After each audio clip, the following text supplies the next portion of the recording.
자, 고린도전서 16장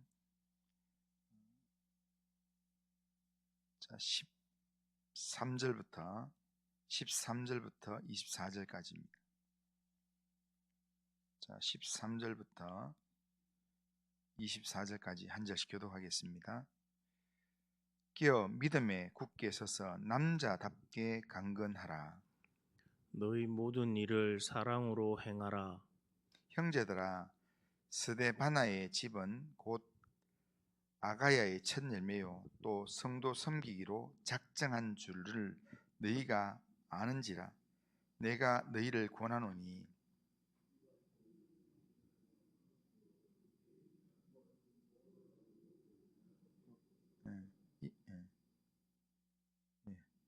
내가 스데바나와 버드나도와 아가이고가 온 것을 기뻐하노니 그들이 너희의 부족한 것을 채웠습니다. 나와 너희를 마음을 시원하게 하였으니 그러므로 너희는 이런 사람을 알아주라. 아시아의 교회들이 너희에게 무난하고 아굴라와 브리스가와 그 집에 있는 교회가 주 안에서 너희에게 간절히 무난하고 모든 형제도 너희에게 무난하니 너희는 거룩하게 입맞춤으로 서로 무난하라. 나 바울은 친필로 너희에게 무난하노니 만일 누구든지 주를 사랑하지 아니하면 저주를 받을지어다. 우리 주여 오시옵소서. 주 예수 그리스도의 은혜가 너희와 함께 하고 나의 사랑이 그리스도 예수 안에서 너희 무리와 함께 할지어다. 아멘. 자, 오늘 내용은 고린도전서의 마지막 내용으로 바울이 고린도전서를 마무리하면서 문안 인사를 하는 내용입니다. 그런데 문안 인사를 하면서 바울이 고린도 교회에 마지막으로 전체를 아우를 수 있는 핵심적인 말을 하고 편지를 문안 인사하면서 편지를 마무리하는 내용입니다. 13절에서 바울은 깨어 믿음에 굳게 서서 남자답게 강건하라 라고 말씀합니다. 그리스도인의 이 삶이라는 것은 깨어 믿음에 굳게 서서 용감하게 신앙을 지켜나가는 것, 그게 그리스도인의 삶입니다. 두려움과 의심과 불신의 마음을 늘 말씀으로 깨우치고 담대하게 복음을 전하는 삶을 살아가는 것, 그것이 그리스도인의 삶입니다. 이것이 오늘 본문에서 바울이 우리에게 마지막으로 당부하는 그런 중요한 말씀입니다. 그리고 14절에서 바울은 또 이렇게 얘기합니다. 14절에서 너희 모든 일을 사랑으로 행하라 그렇게 말씀합니다. 그런데 모든 일을 사랑으로 행하라, 이것이 고린도전서 전체에서 바울이 말하고 싶은 핵심적인 내용입니다. 모든 일을 사랑으로 행하라는 것입니다. 고린도 교회 안에 분쟁과 여타의 여러 문제들은 다 무엇 때문에 생기는 거냐면 사랑이 없어서 생기는 겁니다.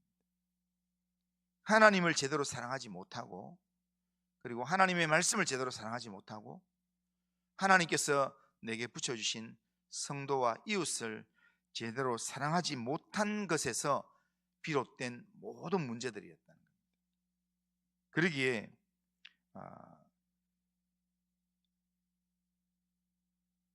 우리는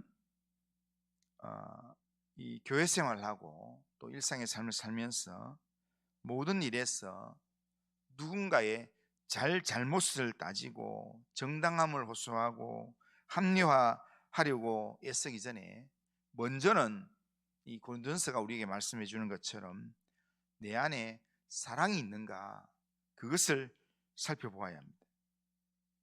교회는 그냥 세워지는 게 아니라 교회는 믿음과 사랑으로 세워지는 것입니다. 같은 마음, 같은 뜻, 같은 생각으로 그렇게 살라고 바울이 고린도전서 1장에서 이야기했는데, 그렇게 살지 못하는 이유가 뭐냐면 사랑이 없기 때문입니다. 그러니까 우리는 하나님을 믿는 믿음과 또한 풍성한 사랑으로 교회를 섬기고 세워가야 합니다. 이것이 바울이 바라는 마음이고 또한 우리를 향한 주님의 마음이기도 합니다. 그리고 15절부터 16절에 보면 바울이 문안 인사를 하면서 또 당부 한마디 합니다. 형제들아, 스데바나의 집은 곧 아가야의 첫 열매요 또 성도 섬기기로 작정한 줄을 너희가 아는지라. 내가 너희를 권하노니 이 같은 사람들과 또 함께 일하며 수고하는 모든 사람에게 순종하라. 그렇게 말씀합니다. 여기에 나오는 스데바나가 누군지는 분명하지가 않습니다. 확실하지 않습니다. 알려진 사실은 오늘 본문에 나오는 딱 두 가지밖에 없습니다. 스데바나는 아가야 지방, 이 고린도 아덴 이 전체 지역에서 처음으로 예수 믿고 세례 받았던 성도였습니다. 첫 번째 성도였습니다. 그리고 또 하나는 그가 교회와 성도를 섬기기로 작정한 사람, 그래서 잘 섬기는 사람이었습니다. 크게 이름이 알려진 사도가 아니었습니다. 영향력 있는 지도자도 아니었습니다. 그저 평범한 사람들과 함께 열심히 교회를 섬기는 사람이었습니다. 섬기기로 작정하고 교회를 묵묵히 섬기는 사람이었는데, 그런데도 바울은 이런 사람들에게도 순종하라 라고 이야기합니다. 이런 사람들에게도 순종하라. 함께 일하며 수고하는 모든 사람에게 순종해라. 그렇게 얘기합니다. 바로 여기에 교회를 세우는 중요한 원리가 있습니다. 교회는요, 섬기는 자를 섬기는 공동체입니다. 그러니까 이걸 꼭 기억해야 합니다. 교회는 섬기는 자를 섬기는 공동체입니다. 세상은 이와는 전혀 다르게 섬기는 자를 섬기는 게 아니라 섬기는 자를 얕잡아 보고 섬김을 받는 자를 우러러 보는 것, 이게 세상의 원리입니다. 대부분 세상적 모습에는 섬기는 자가 따로 있고 섬김을 받는 자가 따로 있습니다. 대부분 백성들은 섬기기만 합니다. 그리고 왕은 섬김을 받기만 합니다. 지위가 높을수록 주로 섬김을 받습니다. 그리고 지위가 낮을수록 주로 섬기기만 합니다. 그래서 사람들은 세상의 삶에서는 어떻게든 높아지려고 합니다.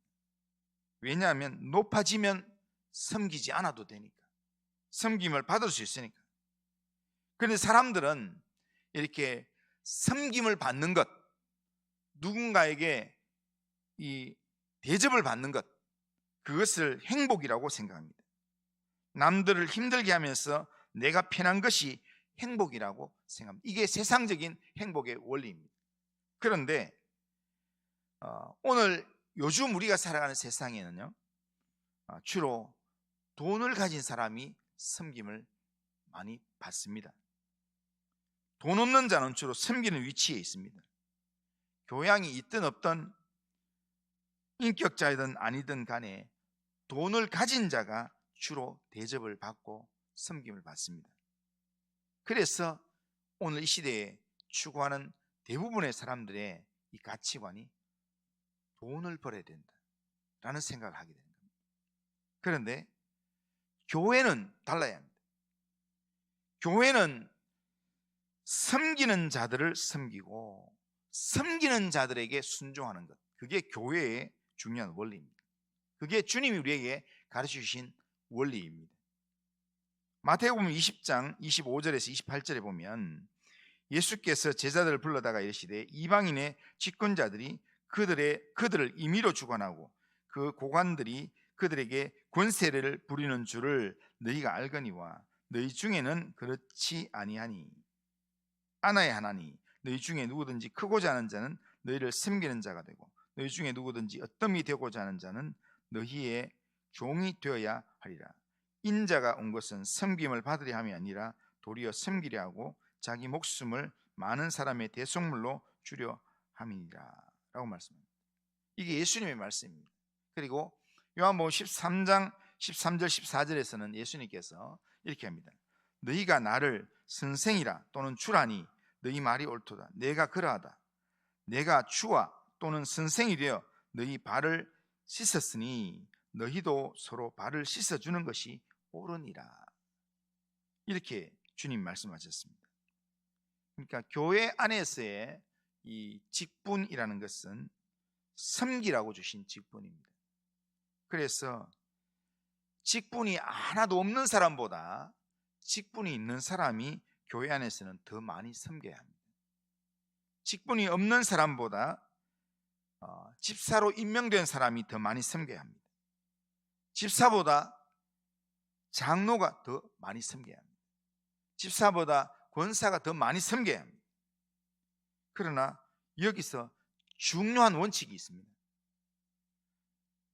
더 많이 섬기는 자를 더 존중히 여기고 더 섬기고 더 순종해야 한다는 것, 그게 성경적 원리라는 겁니다. 그러니까 성경에서 섬기는 일을 하도록 교회 안에서 모두가 섬기는 일을 하게 만드는데 말씀하시는데, 그런데 섬기라고 직분을 주시고 은사도 주시고 다 하시면서 그러면서 섬기게 하시는데, 그런데 교회 안에서는 섬기는데 또 하는 말씀이 섬기는 자를 섬기라고 이야기합니다.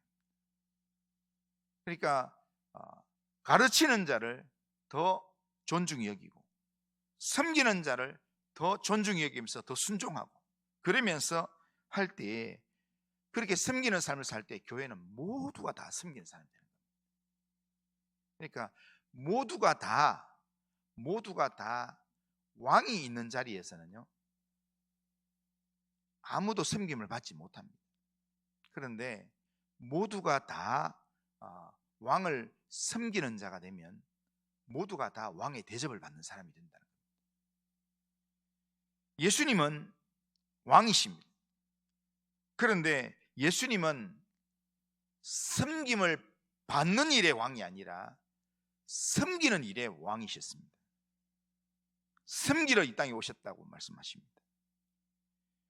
예수님이 섬기는 일에 이 땅에 오셨고 섬기러 우리에게 오셨다고 우리가 주님을 종처럼 부릴 수 있습니까? 그렇지 않습니다. 주님이 우리를 위해 섬기지만 우리는 주님의 명령을 함부로 무시하지 않습니다. 오히려 주님을 더 사랑하고 주님을 더 존중히 여기고 주의 말씀을 더 중요하게 순종하는 삶을 살아갑니다. 우리가 주님을 더 섬기고 더 순종하는 삶을 살아가는 것, 그게 신앙의 바른 모습입니다. 주님이 우리를 위해서 십자가를 지는 섬김의 일들을 해주셨기 때문에 나도 주님을 사랑해서 주님을 섬기는 삶을 살아가는 것, 그게 주님이 우리에게 요구하시는 원리고 또 우리가 교회를 세워가는 원리입니다. 그러기에 교회도 직분이 더할수록 더 잘 섬겨야 합니다. 하지만 그렇게 할 때 교회는 그들을 더 존중히 여기고 더 순종하는 삶을 살아야 합니다. 그렇게 될 때 직분을 맡은 자가 잘 섬기고 온 교회가 직분을 맡은 자들을 섬기면서 그렇게 존중히 여기고 순종하고 그렇게 할 때 그 교회가 건강한 교회가 되는 겁니다. 우리는 교회 안에서 섬기는 삶을 좋아하고 섬기기를 원해야 합니다. 그렇게 하기 위해서 우리는 날마다 깨어서 믿음에 굳게 서서 이런 섬기는 일에 용감하게 믿음의 삶을 도전하고 믿음의 삶에 헌신을 해야 합니다. 내 이름 내고 내 이심을 채우는 일에 용감하고 담대한 게 아니라 믿음을 지키고 사랑으로 행하는 일에 우리가 담대해야 된다는 겁니다. 그러니까 내가 누군가를 섬기고 내가 누군가를 살리는 일에 담대하고 그 일들을 감당할 때 그 사람이 바로 하나님의 사람이고 그 사람이 하나님의 마음이 함께하는 사람이라는 겁니다. 그래서 고린도전서 전체를 통해서 지금 교회 은사를 많이 받았고 교회에서 여러 많은 일들을 감당하고 있는 이런 사람들에게 어린 아이의 일들을 버리고 사랑으로 행해라. 그렇게 하기 위해서 깨어서 믿음에 굳게 서서 남자답게 용감하게 그렇게 믿음의 일들을 감당해라 라고 바울이 마지막 이 고린도전서를 마무리하면서 우리에게 말씀하는 겁니다.